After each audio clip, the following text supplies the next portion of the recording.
The other day, while I was actually researching for the assignment this evening, I came across a quote from Amanda Holden that said, "I want to be buried with a mobile phone, just in case I'm not dead." Good evening. My name is Janelle Colon. Today, I want to talk about mobile devices. A few years ago, before the iPhone and such, whenever we spoke about anything mobile, it required for you to get in your car. So whenever you would say something mobile, it meant that you were actually getting your car and go somewhere, and that would mean mobile. Now, when you speak about mobile, it relates to anything, information, any type of information of all sorts in the reach of your fingertips. Back in 1998, or even in the year 2000, whenever we were supposed to be flying in our cars, mobile phone was just a device for you to call anybody or answer a phone call. Everything else mobile was just either a pager or a Palm Pilot with horrible interface. Not until Apple decided to break all the molds in 2001 to introduce the iPod to the world. See, the iPod basically led the way for the iPhone and the iPad in 2010, which then the iPad led the way for basically tablets, which this would mean that the netbook will become dead in 3 years. So basically, this whole scenario that we're at the moment was sort of started by Apple because they decided to break the mold in what the mobile device would be.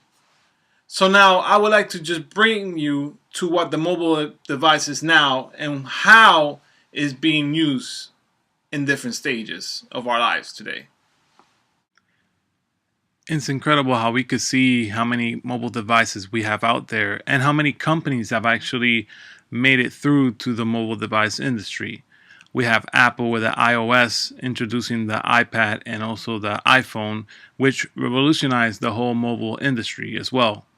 We also have Android, which Samsung has become one of the largest of Android marketing devices.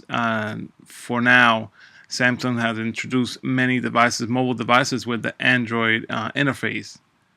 We have also Windows introducing their mobile interface as well for tablets and for phones as well. And nowadays, we see not only students and teachers, using the device to educate themselves. We have teachers giving classes all over the world through iPhones, tablets, and iPads, of all sorts. So it's become an incredible device nowadays, mobile devices. And also, doctors and hospitals have implemented this type of usage of tablets as well, since information can be gathered instantly about a patient or anything that might need information at the moment. Doctors can just go ahead, grab an iPad or a tablet, and basically look up the information of that specific patient.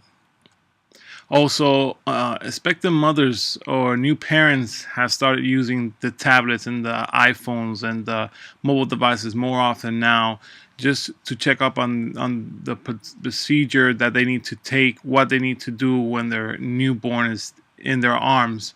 So that has been a big industry, which I will introduce a quote from Verizon and also a quote from the Huntington Post, which talked about new parents using devices or mobile devices more now than ever.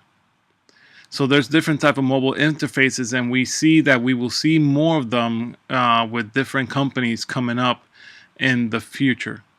As well, we could talk about the communication through FaceTime and such, and also how we're able to communicate faster and quicker through this sort of FaceTime and devices, tablets, and such like that, with just a click of a button or a touch of a button. And now in the future, we see Google Glass as well. So we don't know yet how it might go, but we see that it might also revolutionize the future as well.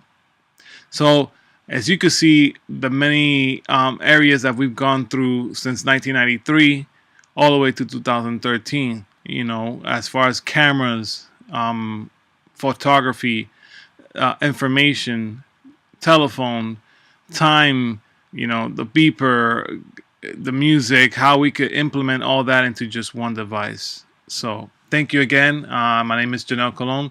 This is for Public Speaking.